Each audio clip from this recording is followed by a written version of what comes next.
Bakunzi ba radiyo Mariya Rwanda, Kristo Yezu akuzwe.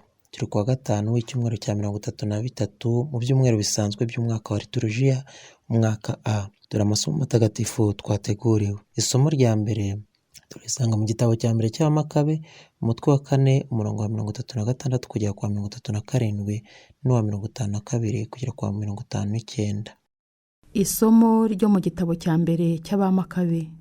Bamaze gutsinda, Yuda n'abavandimwe be baravuga bati, dore abanzi bacu bamaze gutsindwa, nimucyo tujye guhumanura ingoro no kuyegurira Imana. Ingabo zose zirakorana, barazamuka bajya ku musozi wa Siyoni.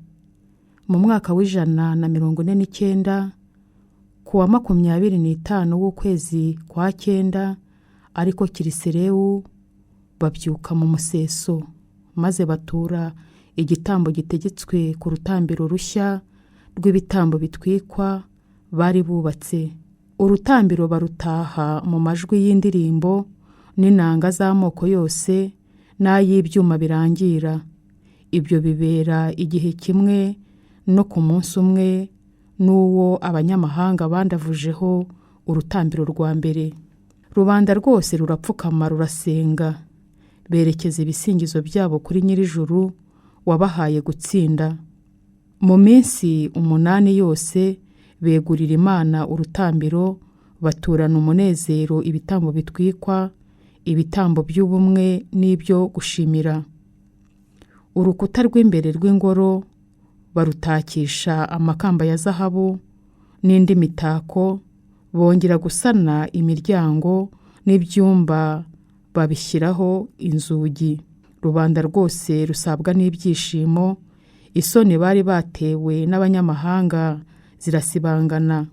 Nuko Yuda hamwe n'abavandimwe be n'ikoraniro ryose rya Isiraheli bemeza ko iminsi yo kwegurira Imana urutambiro izajya ihimbazwa ku gihe cyayo buri mwaka. Ibirori bikamara iminsi 8 mu byishimo no mu munezero, kuva ku wa 25 w'ukwezi kwa Kiriserewu.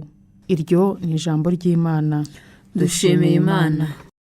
Indirimbo iherekeza isomo rya mbere turayisanga mu gitabo cya mbere cy'Amateka, umutwe wa 29, umurongo wa 10 kugera ku wa 12. Uragasingizwa Nyagasani, nihasingizwe izina ryawe rihebuje. Uragasingizwa Nyagasani, nihasingizwe izina ryawe rihebuje. Uragahora usingizwa Uhoraho, Mana ya Isiraheli, umubyeyi wacu, ubu n'iteka ryose. Uragasingizwa Nyagasani, nihasingizwe izina ryawe rihebuje. Ubuhangare, ububasha, igitinyiro, icyubahiro n'ikuzo n'ibyawe Nyagasani. Ibiri mu ijuru no ku isi byose ni wowe bikesha kubaho. Uragasingizwa Nyagasani, nihasingizwe izina ryawe rihebuje. Uhoraho, ni wowe mwami usumba byose, icyitwa ubukungu n'ikuzo cyose ni wowe biturukaho. Uragasingizwa Nyagasani, nihasingizwe izina ryawe rihebuje. Ni wowe ugenga byose, mu kiganza cyawe harimo ububasha n'imbaraga, ukuboko kwawe gufite ubushobozi bwo gukomeza no gucogoza byose. Uragasingizwa Nyagasani, nihasingizwe izina ryawe rihebuje. Ivanjiri ni iya Luka, umutwe wa 19, umurongo wa 45 kugera kwa 48. Nyagasani Yezu nabane namwe. Nawe kandi muhorane.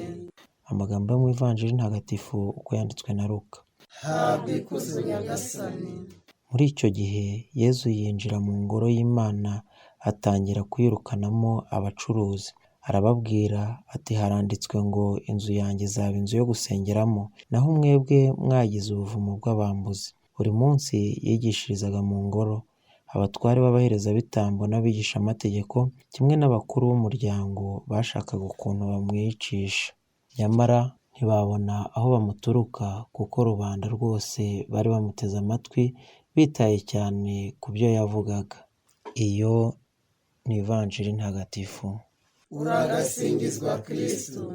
Amasomo matagatifu ya none aradushishikariza kwita no kubaha ingoro ya Nyagasani, tuzirikana ko aho Yezu ari, aho Yezu atuye, aho Imana iba, adashobora guturana n'icyitwa ikibi cyose. Bavandimwe, ingoro ya Yeruzalemu tubwirwa n'ivanjiri yari ingoro Abayahudi bajyaga gusengeramo Imana, na Yezu ubwe yajyaga ajyayo gusenga, kwamamaza no kwigisha ijambo ry'Imana. Iyo ngoro yari ikimenyetso cy'ubumwe bwabo. Ariko uko iminsi yagiye ishira, ya ngoro yabafashaga gukura kuri roho bagasenga, batangiye kuyikoreramo ibikorwa bidashimisha Imana, aribyo bikorwa by'ubucuruzi. Bityo ahari aho bashakira ubuzima bwa roho haguranwa gushakira ubukungu bw'isi. Ahari ahantu hatagatifu hatangira no gukorerwamo ibikorwa by'ubucuruzi.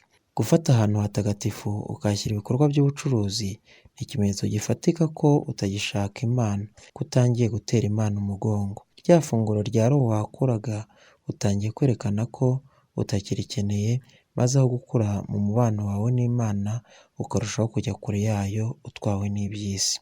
Yezu mu gusohora abacuruzi aratwereka ko niba turi mu ngoro yayo, umutima wacu tugomba kwerekeza ku Mana aho kujya mu biturangaza, kuko ari we bukungu nyakuri twagakwiye gushakashaka.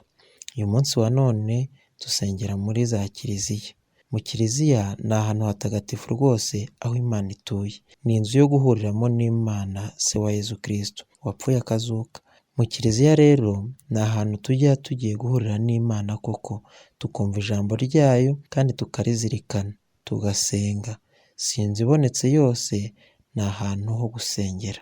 Ariko igitangaje, imyitwarire ya kiriya gihe Yezu yacyahaga n'uyu munsi turayigira, nubwo yenda dushobora kuyigira ku bundi buryo.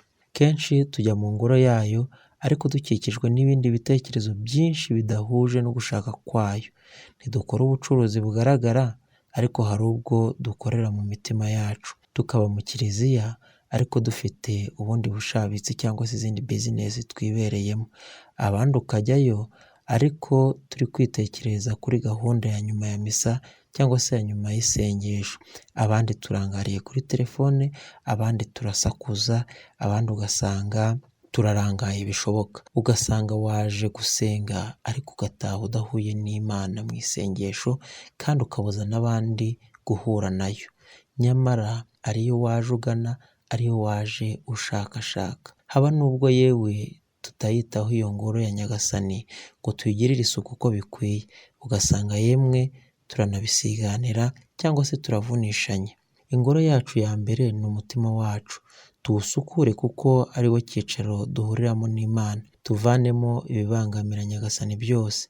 Hanyuma tunahindukire twite kandi twubahe ya ngoro ya Nyagasani dusengeramo. Nk'uko isomo rya mbere ryabitubwiye, tumere nka Yuda Makabe n'abavandimwe be bafashe icyemezo cyo guhumanura ingoro no kuyegurira Imana nyuma y'uko yari yarahumanyijwe n'abanzi babo. Natwe twihumanure, natwe twisukura, maze twese mu ngoro ibereye kandi ikereye Nyagasani hamwe nabo dupfukame dusenge, twerekeje ibisingizo n'umutima wacu wose kuri Nyir'ijuru. Umubyeyi Mariya adusabire. Mwari kumwe na Jean Damascene Habinshuti, umudiyakoni wa Diyosezi ya Kabgayi, Paruwasi ya Mushishiro.